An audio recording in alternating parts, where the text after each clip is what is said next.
We are awaiting our orders to move out for further contact with Jerry. The word has gone round that there is hot food on its way up the line, the first for many days. All we've had is basic compo rations to eat. We're all tired, but in good spirits, having just completed the liberation of Arnhem and Oosterbeek. Back in October 44, our battalion, after 7 months of continuous fighting, made it into Holland. We had spent the arduous and miserable winter on the island. This was an area of land held between two branches of the Rhine, the Nieder-Rhine and the Waal. This area figured so prominently in the fighting of the airborne lads attempting to seize Arnhem in September last year. It is joined to the mainland at Nijmegen by two bridges. The island, however, is a waterlogged lozenge of land. We were being overlooked by Jerry from the higher ground to the north, and were subjected to regular machine gun fire and shelling. Jerry were only 20 yards from our positions. Their positions could only be reached by boats or DKWs or amphibious lorries, also called as ducks. I had a miserable time there. Clothes, bedding and my feet were wet most of the time, and our patrolling often had to be done in boats. After finally clearing the island in late March, our brigade were all along the Rhine. It was obvious to us all the next step was for our battalion to hop across the river and capture Arnhem. Word soon came around, all the companies, that our battalion were going to be tasked to carry this out. After weeks of taking a pounding from Jerry and being permanently wet, we are now having a chance to get at Jerry once more. We are being always kept in the loop by one of our officers. Our original intention was to cross the river some miles west of Arnhem, opposite Winghagen. Then orders changed. It was decided our battalion were to attack Arnhem from the east. This included the crossing of the Issel. The operation was to be codenamed Quick Anger. On the 9th of April, our battalion were informed to start moving up to a place called Grossen. We were warned that the area would be full of mines and booby traps, but thank God the move was completed without any incident. On the morning of the 12th of April, our CSM, or Company Sergeant Major, came over to us. He sat us down and he said, "Make your peace with God, boys, we're going to be setting off soon." He explained briefly to us all, the plan is that the Gloucester's recrossing first and we would be forming a bridgehead. Then our battalion and the Essex boys were then to pass through and advance into Arnhem. The town had seen heavy and bitter fighting with the 1st Airborne boys some 7 months earlier, and which since that date had been fortified by Jerry. It was not going to be very easy to take. Then on the night of the 12th of April, we had orders to move off. The Gloucester boys were to move off at 22:30 or 10:30 at night, and our battalion at 0300 or 3 o'clock in the morning, a few hours later. We checked we had enough ammo and grenades and checked if all our kit was correct. We were even handed out buoyancy aids, which are life belts, in case we fell into the river. I hadn't seen these since I last wore one back in June of last year. While we were sat outside the road, a loud rumbling sound was heard coming towards us. Through the dark, I saw, to my joy, a convoy of Buffalo armoured amphibious vehicles were pulling up. I was so happy I was going to be dry during this crossing.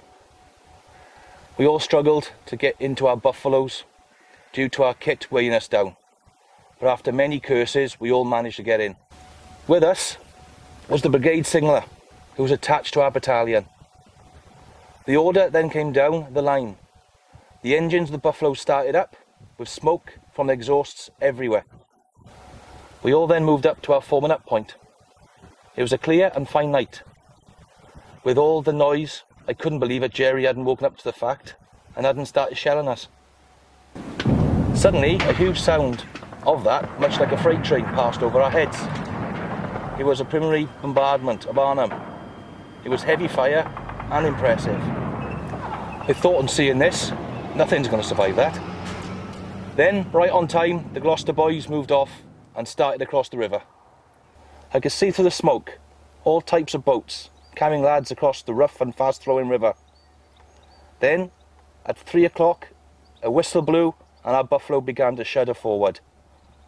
It wasn't the comfiest rides, but at least I would be dry.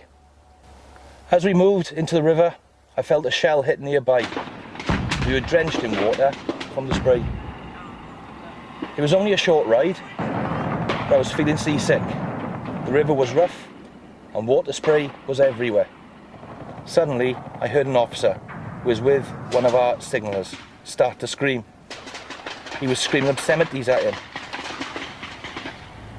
The language was so bad, I can't repeat it.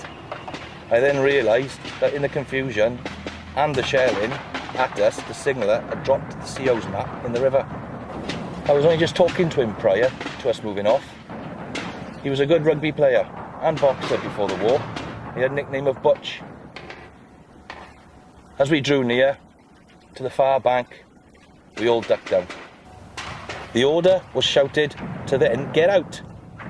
We had stopped near a wrecked railway viaduct. I managed to get my composure and my shaking had stopped. The ramp went down and with my bayonet fixed, I ran onto the wet slippery mud off the bank of the river. We kept running, haunch down as I ran. We passed through the Gloucester boys and made our way up into Arnhem.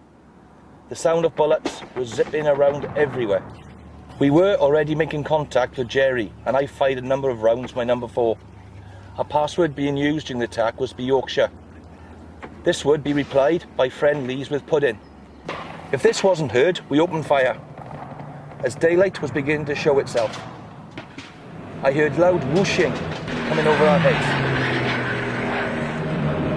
It was Typhoon ground support planes. We all cheered as they passed over us, their bombs landing in Arnhem itself. As we moved into Arnhem, I knew our battalion were to be the first to liberate it since the effort of the airborne boys. I felt such pride at this, as did the rest of the lads. On walking down a street, we heard a loud crack of gunfire. I hit the ground with a thud. Loud screams were being called out. Get down, sniper! I noticed someone had then brought up a Piat, a projectile infantry anti-tank, and then fired it into the window of a house not too far away. It silenced the sniper. By now, we were joined from the boys from the 2nd Essex. Our orders were now to clear the western half of the town. The town was a mess of blown up buildings and burnt out tanks, with bodies of those who had fallen months ago lying where they fell. House to house fighting was murderous. It was hand to hand for a time. There were many casualties. I then heard reports the town was in our hands. By now, we had orders to left turn and head to Oosterbeek. I was told that while we were fighting in Arnhem, the engineers had made a Bailey Bridge and that it floated it all the way down the river. It was now allowing our armour to pour in across it. This made me feel so happy. We were now going to get tank support. On the 16th, we made our way from Arnhem to Oosterbeek. I did stop and have a look inside some of the houses just to make sure Jerry had gone. Being curious, while searching one of the houses, I lifted a blanket on a bed. I jumped back. I was in shock, but at the same time, my heart was broken. I was faced by a mummified British paratrooper from last September. I placed the blanket down gently and moved on. As I entered Oosterbeek, it bore the signs of a desperate battle which the airborne boys had waged the previous September. There were shattered houses, jeeps, equipment and parachutes lay tangled in heaps. Graves were everywhere and some bodies remained unburied. I thought this was an impressive memorial to the valour of the 1st Airborne Division and the heroic resistance they offered. I turned around and away in the distance lay the remains of the bridge for which they fought in vain and died. I saw crash gliders and tank tracks around the fields past. I was told with the rest of the company to stay away in case of booby traps. Fighting began to get limited. A few of Jerry showed no inclination to fight, and our progress was only made difficult by swarms of excited children, all waving flags, throwing flowers and shouting to us. Good boy, Tommy. I felt I could cry. It was truly an amazing and exhilarating experience, and one realised how great was the relief of the Dutch to be freed from their oppressors. It's now 17th of April. I kneel here up against a wall in a street and back in Arnhem. We are awaiting orders to move off westwards for more contact with Jerry again. Call just come down the line. It's time to move on.